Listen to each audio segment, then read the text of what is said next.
This is an RX 470, a graphic card from AMD released back in 2016. This card can be found on the used market for around $40 to $50 at the time of this video. Today we are going to benchmark some games on this and see how it holds up in 2024.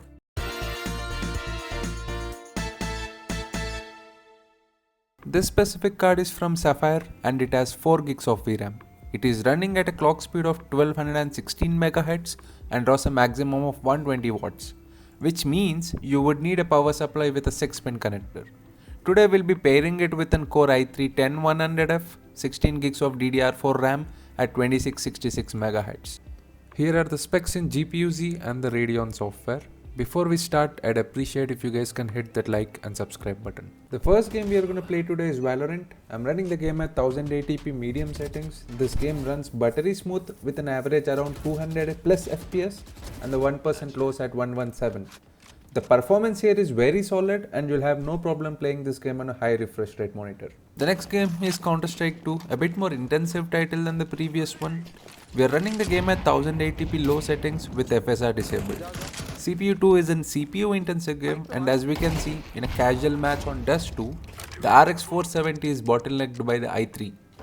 The game runs in between 90 to 120 FPS most of the time, with drops to high 70s during intensive firefights. The 1% lows are at 60s, which is not bad at all. Again, remember, this is a casual game mode, which means you would be getting much better frames in a competitive match. Apex Legends, one of the games I suck at, is running at 80 to 100 FPS most of the time at 1080p low. The FPS stays consistent even during intense firefights. It drops into high 60s sometimes, but you wouldn't notice it. It is not a high refresh rate gaming experience, however, this performance for a $50 card, I will never say no. Up next is Fortnite. Similar to CS2, it is quite demanding on the CPU. Running the game at 1080p with low settings and textures set to medium, it typically maintains a frame rate of 70 to 100 FPS. Though during intense firefights, it occasionally drops to the high 50s. While the 1% low at 18 seems concerning due to the poor game optimization, the overall gameplay remains smooth without any noticeable stutters. To further boost performance, activating performance mode can reduce most FPS drops. For those who prefer casual or single player games, here are a few titles. Red Dead Redemption 2, when played at 1080p medium with ultra texture quality, delivers an excellent gameplay experience. Even in demanding areas like Saint Denis, the FPS consistently stays above 45, providing a solid gaming experience. I could easily spend hours playing this game like this. Next up is Cyberpunk 2077. Played at 1080p low settings, we have turned on the FSR and set it to quality. With these settings, the game maintains an average of around 50 FPS, which is quite satisfactory. Even in busier areas, the FPS remains above 40.